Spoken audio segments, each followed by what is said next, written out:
Біз бірге емеспіз. Сәлем достар, біз бірге емеспіз деп бастауымның өз себептері бар. Ең алдымен, біз дегеніміз кім? Бірге дегенде қандай мәселе бойынша біргеміз?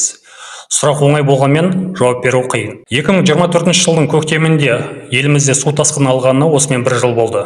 Айта кету керек, 10 облысты қамтыған бұл су тасқыны соңғы елімізде орын алған 80 жылда болған ең ірі су тасқыны болып табылады. Нәтижесінде 224 елді мекен, 120 мың адам тұратын 17.600 үй зақымданды. Бірақ менің есімде қалғаны, зардап шеккен облыстарға бүкіл ел болып жылу жинап көмектескеніміз. Әрине, азаматтарымыздың саналығы, мейірімділігі, адамгершілігі және басқа да қасиеттерін айтып мақтануға болатын шығар. Алайда мен үшін бұл мақтаныш емес. Неге екенін айта кетейін. Байқасаңыздар, елімізде қандай да бір ірі көлемде оқыс оқиғалар орын алатын болса, біз біргеміз деп ұрандатып, жабыла көмектесуге асығысып жатамыз. Арыстағы жарылыс, Мақтааралдағы су тасқыны, 2022-дегі Қостанай облысында орын алған өрт мәселесі, немесе өткен жылғы су тасқыны. Барлығында жұртқа қол жайып, елден көмек сұрап жатамыз. Бір-бірімізге көмек бергеніміз біздің адамгершілік және басқа да қасиеттеріміздің көрсеткіші болады. Бірақ бұның көлеңкелі, жағымсыз да тұсы бар.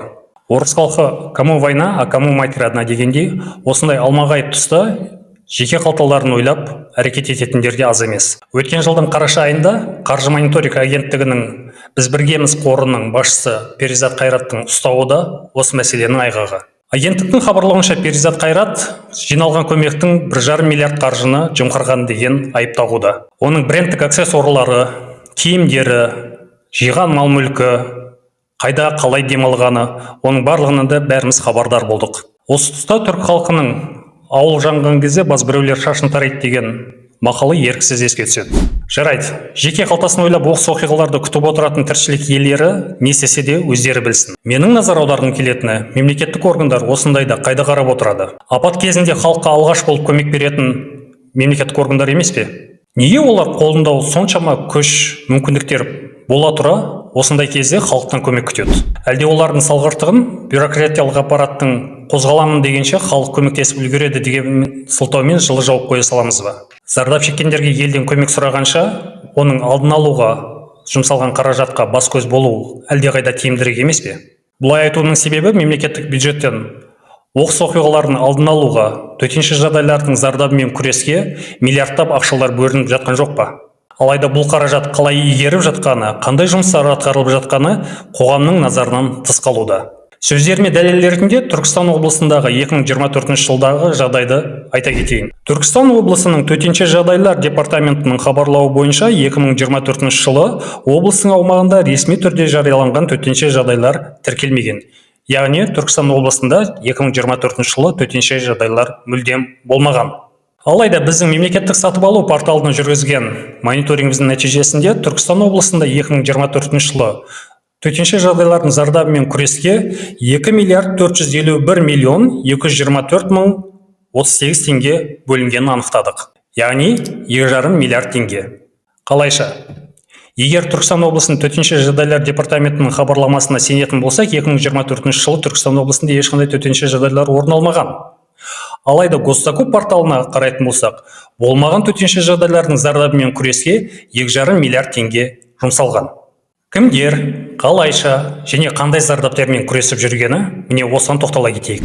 Жетісай ауданының тұрғын үй коммуналдық шаруашылығы, жолаушылар көлігі, автомобиль жолдары және тұрғын үй инспекциясы бөлімі, Горстрой Дизайн, Мирстрой и компания, BBM Story Group, Геоарх проект және Exclusive Story Corporation жауапкершілігі шектеулі серіктестерімен мемлекеттік сатып алу туралы заңның 39-шы бап 3-ші тармақ және 4-ші тармақшасын негізге ала отырып, бір көзден тікелей шарт жасасу арқылы жалпы құны 924 миллион 248 мың 123 теңгені құрайтын 18 келісім шарт түзеген. Мемлекеттік сатып алу туралы заңның дәл осы тармақшасын пайдалана отырып, Кентау қалалық тұрғын үй коммуналдық шаруашылығы және тұрғын үй инспекциясы бөлімі Ротопласт жауапкершілігі шектеулі серіктестігімен құны 61 миллион 81 мың 720 теңгені құрайтын келісім шарт жасасқан.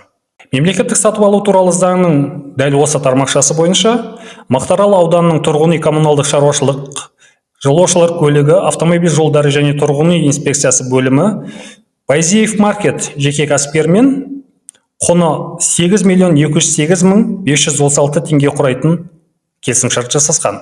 Дәл осы тармақшаны негізге ала отырып, Отырар ауданы тұрғын үй коммуналды шаруашылық, жолаушылар көлігі және автомобиль жолдары бөлімі, Асылтас СК, Лидер Промстрой, AI House Construction, Энерджо Вэс, Нұрпромсервис, Асем Жарық жауапкершілігі шектеулі серіктестермен және Абдукадиров Санжар жеке кәсіпкермен құны 311.825.823 теңгені құрайтын 8 келісімшарт жасасқан. Және соңғысы Түлкібас ауданы әкімдігінің құрылыс, сәулет және қала құрылысы бөлімі, ММА, Түркістан қызмет 2050, Спецтехник 232 және BN Строй жауапкершілігі шектеулі серіктестермен мемлекеттік сатып алу туралы заңның 39 бап 3 тармақ 4 тармақшасын негізге ала отырып, бір көзден тікелей келісімшарт жасасу арқылы құны 1.145.859.271 теңгені құрайтын 4 келісімшартты жасаған. Енді бұл не келісімшарт десеңіздер, айтайын: газ құбырын тарту, 18 көшеге арық салу, немесе ауылда 100 орынға арналған клубтың құрылысы. Міне осындай келісімшарттар. Ал бұл жұмыстардың төтенше жағдайлардың зардабымен күреске қандай қатысы бар дейтін болсаңыздар, ешқандай қатысы жоқ. Яғни облысымызда 2,5 миллиард теңге төтенше жағдайлардың зардабымен күрес деген желеумен ешқандай конкурссыз, қадағалаусыз, тікелей бір көзден шарт жасасу арқылы игеріліп кеткен. Егер барлығын заң талаптарына сай, ашық және адал ұйымдастырғанда, айтылған жұмыстарды әлдеқайда арзан ақшаға жасауға болар еді. Және артылған мемлекеттік қаржыны облысымызда күйіп тұрған басқа да салаға жұмсауға болар еді. Міне мәселе қайда жатыр.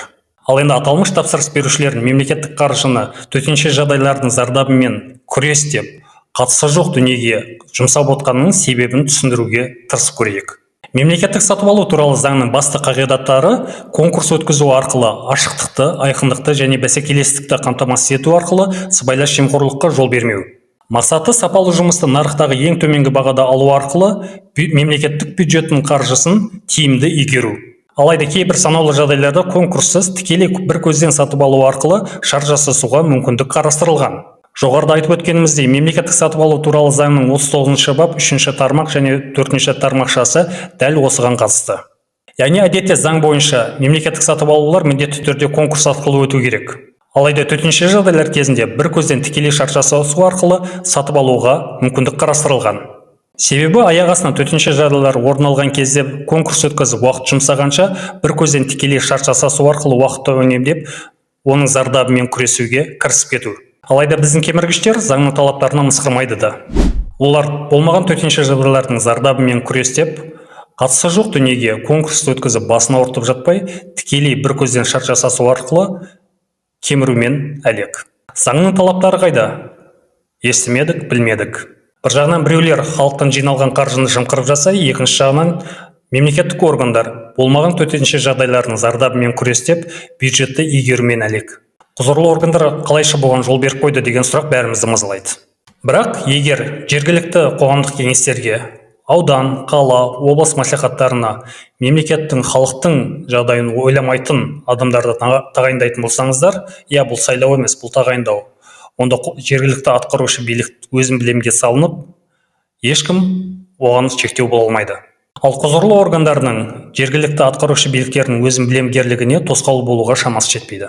Сондықтан да анау қайда қарап отыр, мынау қайда қарап отыр деп алаңдаушылық бұл бос әурегершілік деп ойлаймын. Біз бұлай алаңдап отырғанымызда кеміргіштер мемлекеттік бюджетті үздіксіз игеріп отыр. Міне сол үшін азаматтық қоғам төтенше жағдайлар орын алған кезде халықтан көмек сұраумен емес, бейбіт күнде мемлекеттік бюджеті қалай игеріліп жатыр, міне соған бас көз болу керек. Сол үшін біз анықталған мәселе бойынша Түркістан облысының прокуратурасына хат жолдадық және алдағы уақытта бұл мәселе бойынша жауапты тұлғалар толық жазасын алады деген сенімдеміз. Айтпақшы, жоғарыда айтқан біз біргеміз қайырымдылық қорының ісіне байланысты жаңа деректерде жарияланып жатыр. Сотқа дейінгі тергеу барысында анықталғандай, аталмыш қордың о баста тіркелуінің өзі заңсыз болған екен.